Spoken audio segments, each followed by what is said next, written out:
So here you can see that a great majority, practically almost everyone, they belong to the micro enterprises. Our large enterprises are only 0.3% of total.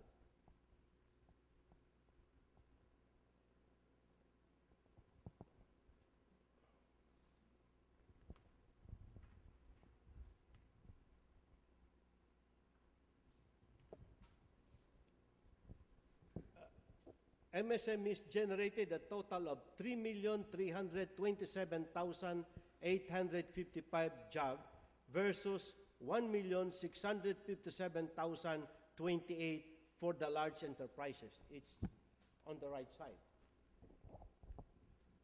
This indicates that MSMEs contributed almost 70% of the total jobs generated by all types of business establishments. Of these, 33.5% or 1,667,824 jobs were generated by micro enterprises. 25.7% or 1,279,018 by small enterprises, and 7.6% or 381,013 by medium enterprises. But here you will see that the micro, small, and medium corresponds to 99.7% of the total enterprises. But when we talk of employment, they are only 68.8%. Their share is only 68.8% because the biggest share is in the large enterprise, which is 33.2%, though they are only 0.3% in number.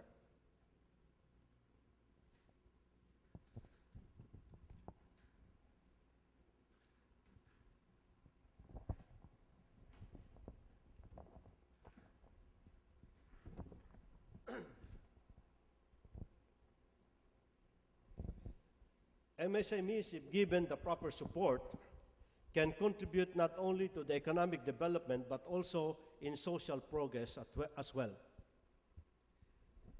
2004 was the year when EIPC decided to test if the project design of IBESE will work. Two big enterprises were invited to join the pilot run. Toyota Motor Philippines and Yasaki Torres Manufacturing Incorporated.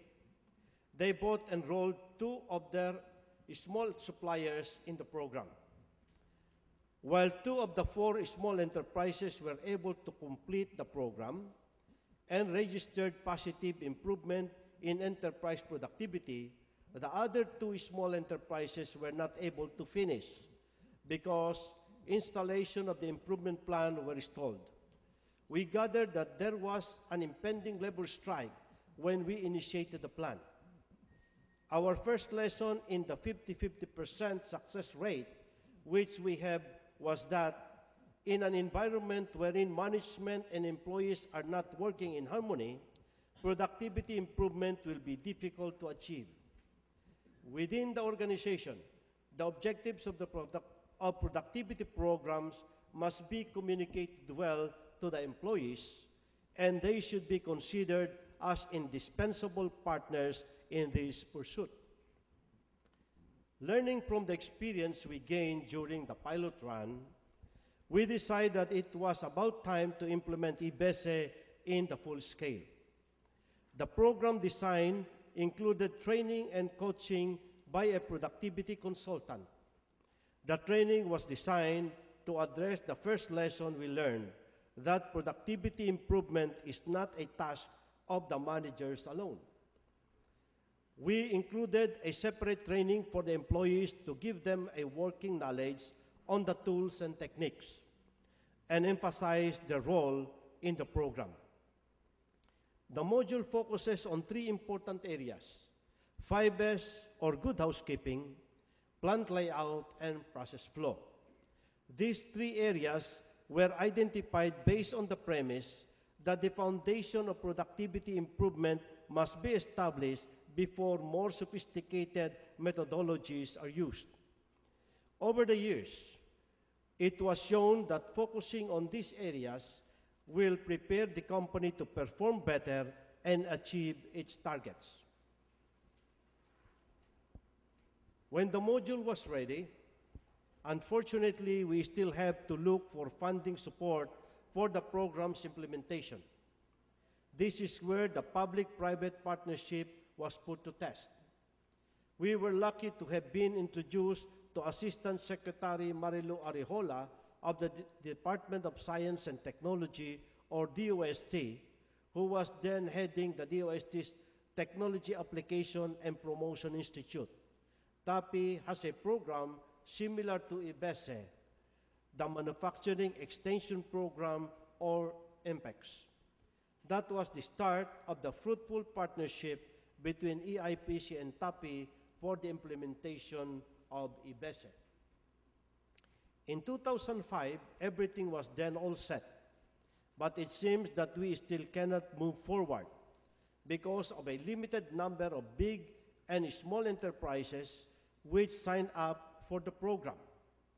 On the part of big enterprise, our biggest hurdle was in convincing them to enroll their small suppliers under the program. Here we saw two types of big enterprises.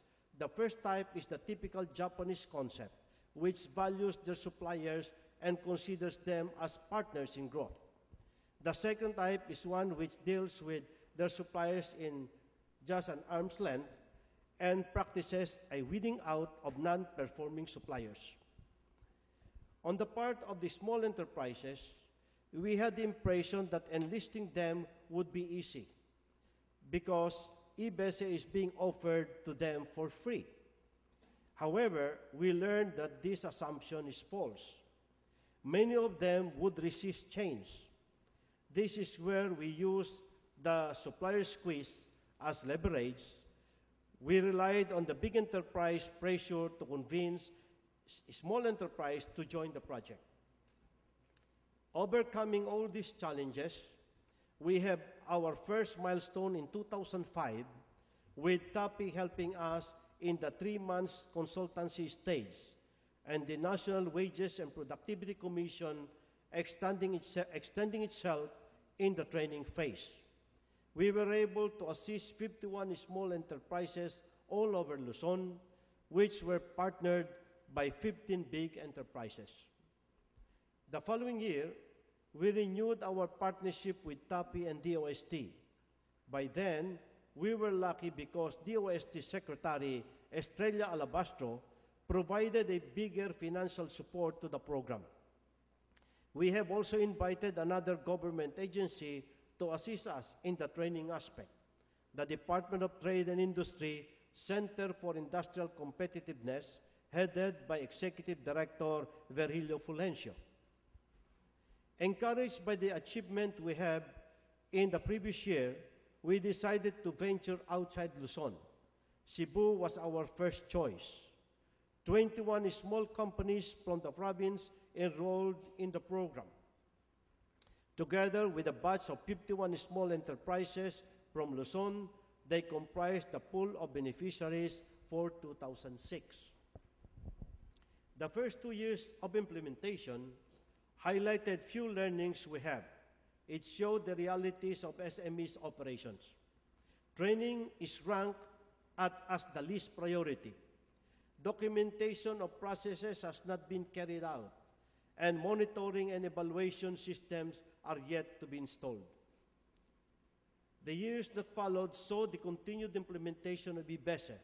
To date, IBESE has been able to assist 175 SMEs beneficiaries. With the support of their big enterprises partners in the following industries: automotive, food, agro-industries, semiconductor, printing and packaging, fashion accessories, and furniture.